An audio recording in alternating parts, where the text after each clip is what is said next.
Astrolabio already taking shots at Maloney. Astrolabio to target the body. Oh, that body. Vincent Acero Astrolabio, ang 27 anyos na pride ng General Santos City, 8 bansa na ang kinalampag at kasama na ang bansang Pilipinas. Ang binansagan na Acero ng Pinasaba ang papalit sa trono ng boksingero naging kilala dahil sa pagiging road warrior nito na tanyag na kilala bilang kwadwalas ang angas ng Pinas na former 3 Division World Champion. Pero bago yan ay pag-i-ching-chang po muna sa like at subscribe button dyan para sa marami pa nating kwentuhan.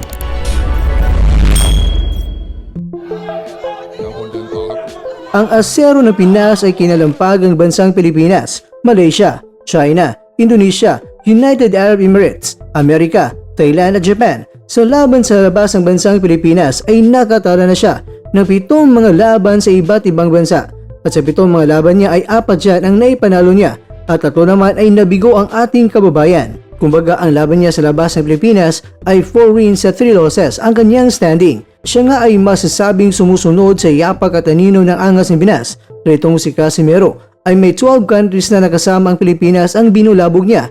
Una ay ang ating bansang Pilipinas, kasunod ay ang bansang Nicaragua, Mexico, South Africa, Argentina, Panama, Thailand, China, United Kingdom, Amerika, South Korea at ang bansang Japan. Sa mga laban niya sa labas ng Pilipinas ay nakatala ang angas ng Pinas ng 8 mga panalo at 3 mga talo. At kasama sa mga laban niya sa labas ng Pilipinas ay doon niya nasungkit ang mga world title belts na kung saan siya naging ganap na world champion sa 3 mga dibisyon. Kaya masasabi natin talaga mga kwento na sa kanyang pagiging road warrior ay doon na tumatak ang angas ng Pinas dahil kahit na balwati ng kalaban ay kaya niyang baklasan ng titulo ang mga kampiyon. Sa pagsungkit naman ng world title belt ay hindi pa sa ngayon pinalad ang Acero ng Pinas dahil 2 beses na siya natalo sa mga world title fights at kasama na dyan ang laban niya kontra kay Jason Maloney na nakataya ay ang WBO Bantamweight World Title. Na alam naman natin mga kwento na ito ang WBO belt ni Casimero na binaklas noon sa kanya. Nabigo si Astrolabio na naiuwi ang WBO belt sa Pilipinas at ang pangalawang subok niya sa titulong WBC Bantamweight belt na hawak ng Hapon na si Junto Nakatani ay natalo naman siya via round 1 knockout. Kaya medyo mailap pa sa ngayon ang mga world title belts para sa Acero ng Pinas. Pero ganun pa man, ang 2-time world title challenger ay muling babalik na sa ibabaw ng ring sa unang pagkakataon mula nang natalo siya kay Nakatani noong Hulyo sa nakarang taon at ang lalabanan niya ay ang veteranong taga-Thailand na si Prasitsak Pamprom at ang laban ay dito mismo gaganapin sa Pilipinas ngayong February 15 sa Sultan Kudarat.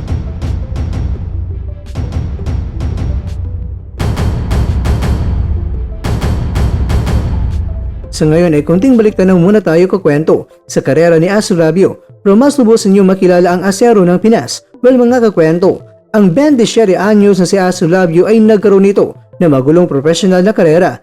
Dumanas ng 3 maagang pagkatalo sa regional level bago siya naging 22 anyos. Noong Abril 2019, ang Pinoy ay sumibol sa malayong bansa na siya lang naman ang nagpahinto sa sunod-sunod na walang talo na si Patrick Liocoto na ang laban ay ginanap sa Jakarta, Indonesia at nakamit ni Astrolabio ang WBO Oriental title. Kasunod nito mga kwento ay pinagpatuloy ni Astrolabio ang kanyang mga winning streak hanggang nakatagpo ang dating Unified World Champion na si Guillermo Rigundo na ang laban ay ginanap naman sa Dubai noong Pebrero sa taong 2022. Nakuha ni Astrolabio ang 95-94 sa 3 mga hurado at nakamit ang unanimous na decision win laban niyan sa iconic na Cuban. Kasama na dyan ay ika-8 round ang miss-score siya ng knockdown na naging susi sa kanya at nakakuha ng panalo. Sinundan naman ni Astrolabio ang tagumpay na ito na isang stoppage win laban niyan kay Nikolai Potapov bago dumating ang unang pagkakataon sa world title fight ng kanyang karera laban niya sa Australia na si Jason Maloney noong May 2023. Kaya lang,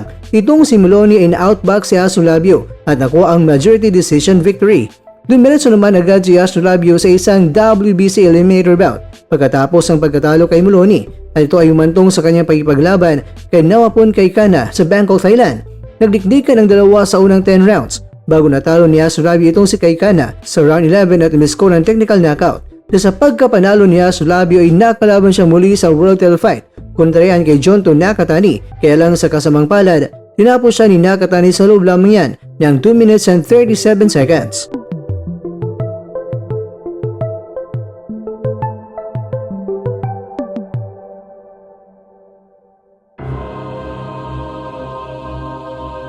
mga kakwento. Si Aso Labio ay naging isang road warrior na sa kanyang karera yan. Lumaban na sa 8 iba't ibang bansa sa kanyang 24 na mga laban. Ang laban kay Paprom ay magiging una niya sa kanyang sariling bansa lalaban mula noong February 2021. Kaya naman, good luck kabayan sa paparating mong laban. Pero aba teka, ang kalaban mo ba ay si pambansang Kamao yan?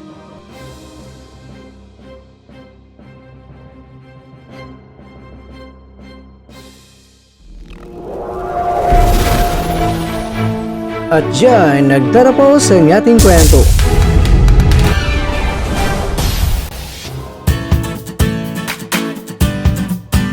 Maraming salamat mga kakwento sa inyong panunod. Pero baka naman mga kakwento ay nagustuhan niyo po ang kwento natin ngayon. Baka pwede niyo po akong mabigyan dyan ng like, subscribe at pa-click na rin sa bell button.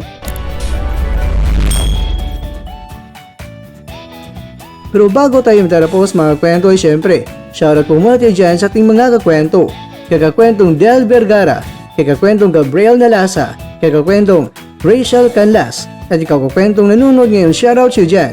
Bueno, hanggang dito na po muna ang ating kwentuhan. At abangan na po ating susunod na video. At dito lang po yan sa isang channel na kung saan maaring ito'y mga kwentong di pa na kwento sa inyo.